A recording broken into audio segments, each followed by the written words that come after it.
want to close on a beautiful little piece of poetry written by a woman in rural Arkansas.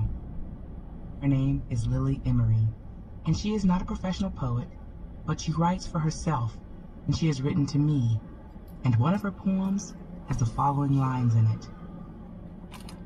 My kind didn't really slither out of a tidal pool, did we?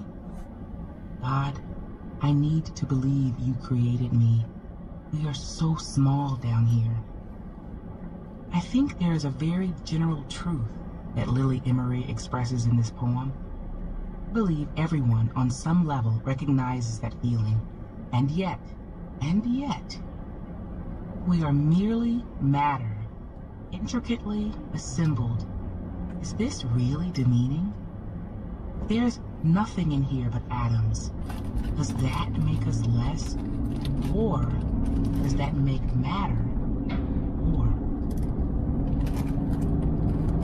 4. Extraterrestrial intelligence. There was a time when angels walked the earth. Now they cannot even be found in heaven. Yiddish proverb. If there is as a continuum from self-reproducing molecules such as DNA to microbes, and an evolutionary sequence continuum from microbes to humans, why should we imagine that continuum to stop at humans? Why should there be an open-ended gap in the spectrum of beings?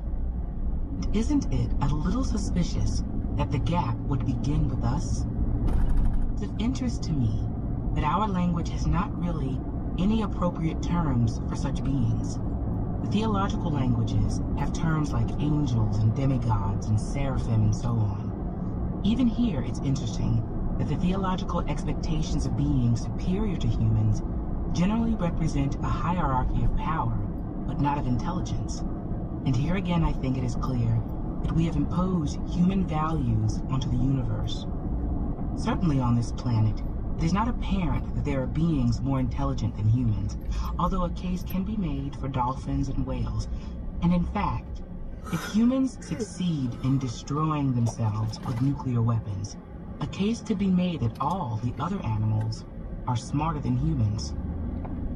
I would like to describe a famous case of the search for extraterrestrial intelligence. The search for beings more advanced than we, a case that failed. I want to explore why it failed, what lessons we can learn from this failure, and then move on to the modern search for extraterrestrial intelligence. I hope to stress where we have to be extremely careful, where we must demand the most stringent and rigorous standards of evidence precisely because we have profound emotional investments in the answer. Later, I will attempt to use those skeptical strictures to apply more directly to the more conventional God hypothesis. Suppose an equally good epigram for